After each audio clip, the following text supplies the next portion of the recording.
Let me just set the stage right now before we start. My brain is running a million miles an hour. I have a million ideas in my head of what I can say on this episode per usual. And this is what podcasting looks like when it is a side hustle, when it is a hobby or a passion, and what it looks like on the not glamorous side. I have less than 30 minutes to record this episode. It is the night before I post it. I had recorded an episode for this week, but when I went back and edited it, I don't think I've ever done this with an episode before, but I don't think I fully thought out what I was saying, and I feel like I was talking about things in a way that didn't fully resonate or represent what I wanted to say about the topic. And it was about moving home, moving in your 20s, or it was about moving away from your hometown, just moving in your 20s in general, and what that entails, the pros and the cons and my experience of it.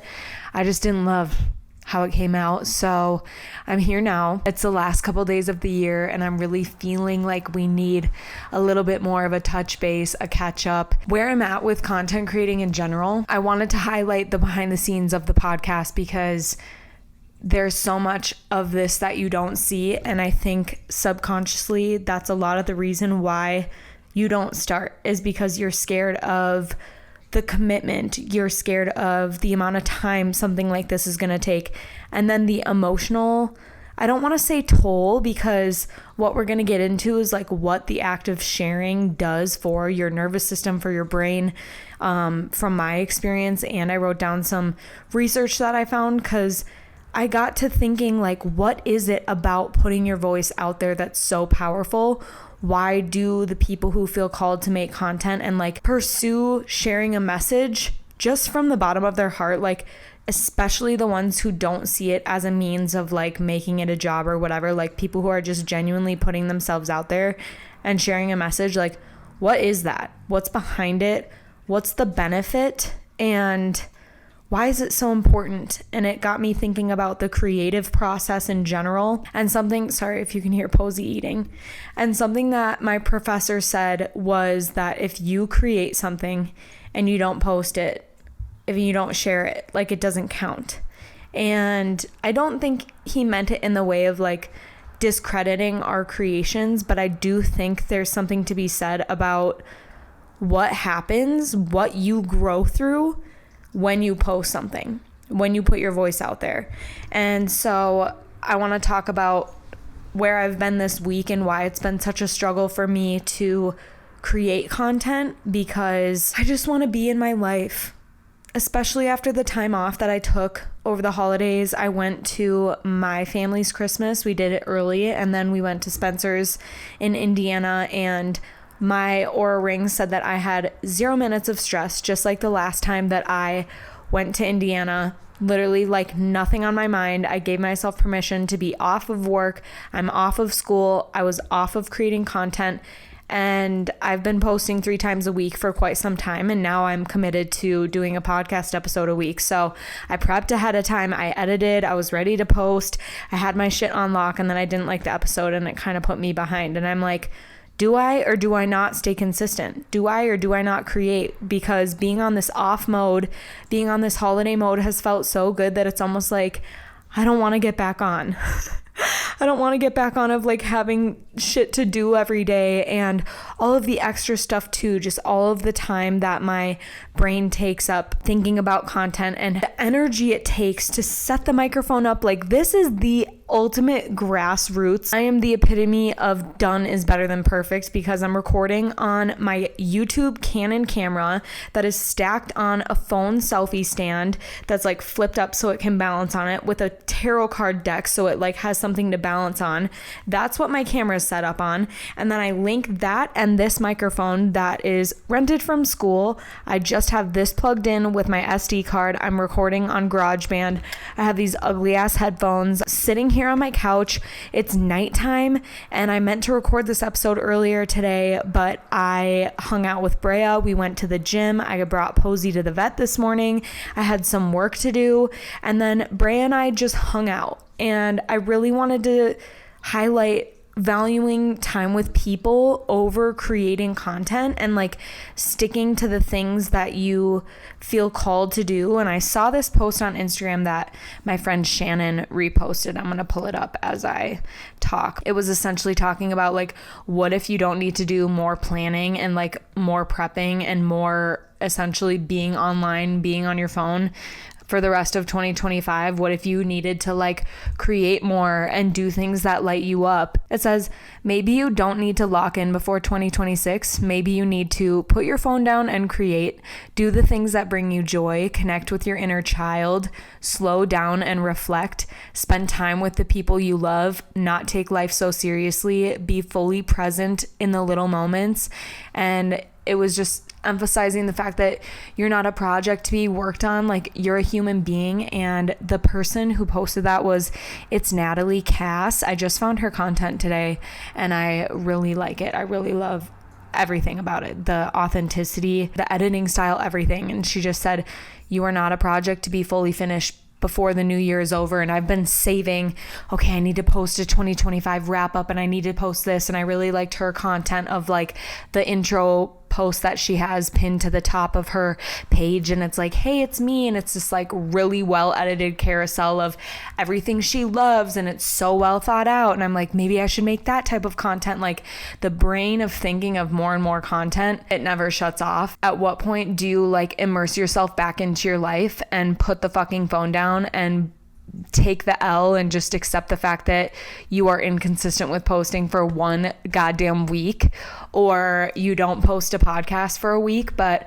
I never warned you, anyone who's listening, and never warned you that I wasn't going to be posting an episode this week and I was going to take the end of the year off. That wasn't the plan. So done is better than perfect. It's literally like the most imperfect setup, but it's just something that I wanted to peel the curtain back about, because it's not easy. Even with something as simple as this, I can't even imagine somebody who is interviewing someone every week and having to prep and make notes, and like someone who's talking about topics that require more information and more research or notes or prep. And I'm just kind of like coming on here and winging it, and that is still a lot of work to surrender to the fact that it's not going to be perfect. Like, it's nighttime. I decided to forego editing and like leaving Brea's house and being like, I have shit to do, to just hang out with her. And we went for a walk and we exchanged Christmas presents and we just sat and hung out, and we were just like, oh my God, this is never us anymore, because I'm in school, I'm working a bunch, I'm like trying to climb my way up somewhere right now. That has changed how I show up in my friendships a lot. It's not just with social media, of course. It's with school, it's with getting into a relationship. Like, obviously there's a lot of things that take up my time now, but one of the main ones is social media, and that is something you have to carve time out for, to film, to edit, to all those things. And it pulls me away from time that I could be spending with people in my life. And so that's a really tough thing to navigate, and just something I wanted to bring to mind because it's something I'm facing right now. And I was torn all day. Like, do I film this episode? I don't even know how I'm going to like edit it and get it out in time, because Spencer's going to be at my house in less than 15 minutes. And I don't want to just post it without editing it at all, without cutting out some of the filler words and, you know, making it easier for you to all to listen to. But like, this shit takes time. It can be really challenging some days when you may not be as connected to your vision of like, why am I still doing this thing? And I think that's why podcasts fall off so fast. Like, most podcasts that you see don't make it past 10 episodes, and we're past 50 fucking episodes. Like, let's go. Obviously I took a little bit of a hiatus, but we're back and we're still creating. And I think there's something so profound that happens internally when you show up for yourself and you do something that's on your heart, that you feel called to share, and you don't stop at just the idea. You actually start writing it down. You actually pick up the microphone. You actually press record. You actually edit it. And then you figure out how the F to put it out there for other people to consume. And I think that process is what my professor was talking about when it came to, if you don't post it, it doesn't matter. When creations are not shared, their potential impact remains solely with the creator. Putting your work out there allows it to reach an audience, generate feedback, inspire others, and foster connections, thereby giving it a life beyond your personal experience. And why it's so important for you to share your work is because of impact and influence. Your creation can only influence or help others if it reaches them. And that is up to if you put it out there or not, or if you decide to share something or act on it, right? The hardest part is showing up, pulling out the microphone, pressing record, doing something messy, not knowing how it comes out. And when I hop on the mic, sometimes I have no idea what I'm going to say. Even if I have all the notes in the world, I don't really have control over how I'm going to sound. And so it's a really challenging growth project to just get yourself on the mic and see how you're going to sound and see what type of messages come out when you let yourself talk. And I know a lot of creators preach about filming yourself every day for 10 minutes in front of the camera, just talking about something random. That's the best way to get better at talking, is just doing it. A lot of our ideas, a lot of the things that are on our hearts never see the light of day because we're so scared of what other people are going to think, or we're scared of it not being perfect. And that is what keeps me going, because I do not want to be stuck in that phase of feeling like what I have to say doesn't matter. When you share what you think of and what comes through you as a channel, you are reaffirming to yourself that what you say does matter, and you break through all of these insecurities. I think about all the times I say and or sound stupid, or I'm scared of getting canceled. All of these things are real possibilities and real fears when you are showing up in the creator space. And so for anyone out there who feels called to share a message, which I believe we all do, it's just to a different capacity. Maybe it's through art, maybe it's through a podcast, maybe it's through something else, fashion, I don't know, dancing. But a lot of these people that I see who are putting themselves out there and creating things, I see it because they're posting on social media. I wouldn't find their podcast if they weren't posting about it. And I know it's extra work to make the video, to make the little clip, to put yourself out there.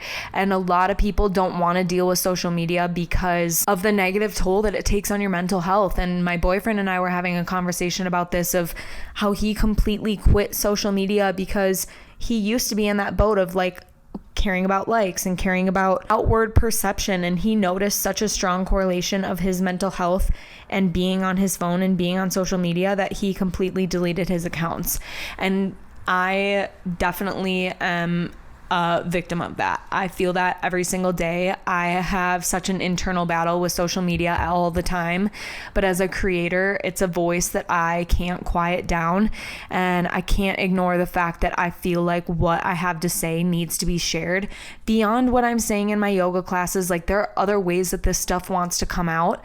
And so here I am, I'm talking on a microphone. I have no idea who it's gonna reach or where this is all gonna go, but I took a chance on myself, and you can too. If I started a podcast, so can you, because I really don't have that many followers. I don't really have that much to lose, and a lot of the time I feel like what I have to say, I could go without recording it. People don't need what I have to say. It's not like people are waiting on my content, and that's what I was talking to Brea about earlier, is at what point do you give yourself a break?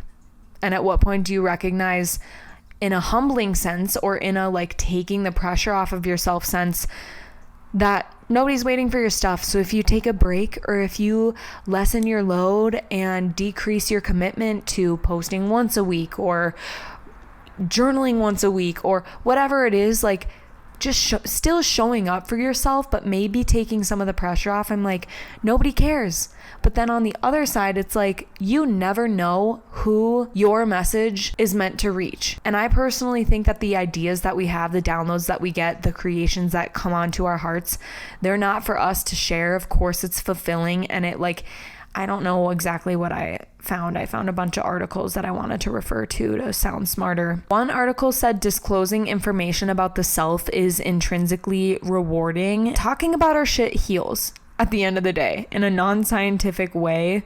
Talking about what we care about and what's on our hearts does a lot for healing the body and expressing repressed emotions. And so that's a huge reason why I do it. This article also talks about why is creativity important? What does it contribute? Creativity engages the mind. Creativity frees the mind in a way that enables a person to absorb knowledge more easily. It makes processing learning more efficient. It enables alternative ways of thinking, unblocks old patterns, creates empathy, connects us to ourselves. And so creativity is not just creating a podcast, right? But this is a creation that's been put on my heart over and over and over again. And there's something whispering in my ear. It's other creators who have stuck with it, but it's also this internal motivation of like, just keep going, just keep posting. Don't give up on yourself. Don't start to slip when your brain starts to feel tired of like, I could just take this week off. And if I do need to take a week off, that's okay. Just like the gym or just like over the holidays, our whole routine gets out of whack, right? Like I ate completely different. My body feels completely different right now. My routine was completely different. And honestly, even getting Posey to her shots this morning, an appointment at 8 a.m. after a long weekend of not knowing what day it was, like finally shutting my brain off.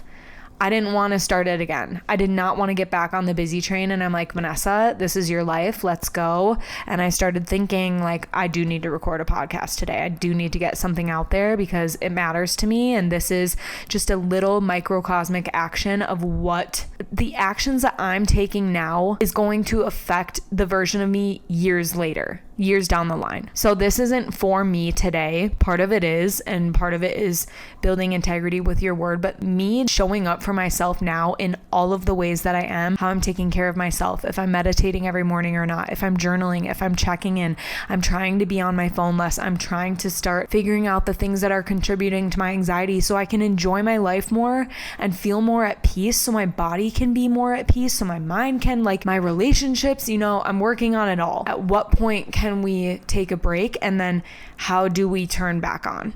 I kind of lost my train of thought. I'm starting to lose it. And I started right from the get-go. So hi, I'm Vanessa. If you've not listened to my podcast before, what else did I wanted to update you about? I don't know how to create without being on my phone for more than 3 hours. Like I just don't. Time seems to be warped or something because I have not had Instagram or social media on my phone today. And I have been on my phone for almost 4 hours. Doing what, you ask? Safari was 30 minutes. My messages were 25. Google was 25. Being on my fitness app was 17. I made a voice memo for 15 minutes this morning. I wrote some notes on my phone and bam, 4 hours later. If I were creating a post today, that would be another 2 hours at least. And I'm behind a screen making a podcast, so that counts as some screen time too. I didn't even have school today. On a normal day of production, I would be behind a screen for like 12 plus hours. And I don't understand how people who are creating on social media do it for less than that. I really don't. I can't comprehend it. So if you have a hack or like some secret time warp portal that you jump into to like be on your phone less but create content in an efficient time frame, dude, I don't know, because my creative process is not that efficient. Sometimes I'll be sitting looking at a reel, re-editing it. Do I like this caption, this font? Like it's not a touch and go, just like paste it into a template or something. Like it takes time to formulate the words, and that's especially if you're not using ChatGPT to help put any of your thoughts together. Like if you're thinking through that, that's such a creative process that takes time. So any piece of content is a load of work, and I'm just like, I don't want to be on my phone right now. I just don't. I feel that December lull so hard. I'm just like, I want to be off. I want to be in cozy mode, just watching shows and snuggling my cat and eating good food and like not going to work. I just like, I want to wither away in a blanket until spring equinox. But I have school off for almost a month, so that is a plus, and I'm trying to take things slower where I can. So yeah, I'm still on my Christmas break. I still want to stay committed to the things that I've set my mind to, like this. I finally gave myself permission to not post today. Monday, Wednesday, Friday is when I post. I already didn't post last Friday. And I'm just like, you know what? If it comes through, if you find the time for it, then you can. But If you want to take a week off from the madness and just like soak in the slowness, you can do that. I think Spencer's about to walk in, but let's do an angel number really quick. I saw 9999 on my drive home from Indiana. Spencer did the 17-hour drive all by himself. I did not help drive at all. It signifies endings, completion, and new beginnings. I feel like that's what they all say. What does it mean financially? Trust in abundance. Let go of stagnant situations that no longer align with your passions. It is a reminder to trust the universe to guide you towards new opportunities, knowing that financial abundance will follow you when you align with your true purpose. Ooh, I like that. I hope something resonated for you and that this coming on the mic wasn't for nothing, because I know it's not, because I know that somebody's listening. Oh, I wanted to say one other thing. I found like some Facebook post, but it was actually good what this girl said. Her name is Kenya Kelly. It says, "It's terrifying to put yourself out there on social media. I know the feeling, staring at a blank post, heart racing, thinking, what if no one cares? What if I fail? That fear is loud, it's real, and it can paralyze you if you let it. But here's the thing. Fear is actually a compass, not a stop sign. It points straight to the story only you can tell, the insight only you can share. Hey guys, I'm almost done. The very thing that makes you nervous is usually the thing that will connect most with your audience." Ooh, that hits. Every time you post despite that fear, something magical happens. You grow, you build confidence. You reach people who are waiting for your message without even knowing it. You create ripples that extend farther. There's so many noises happening right now. Sorry. You reach people who are waiting for your message without even knowing it. You create ripples that extend farther than you realize, sometimes changing a mindset, inspiring action, or sparking opportunity. The truth is, if you never post, you'll never know the impact your story could have.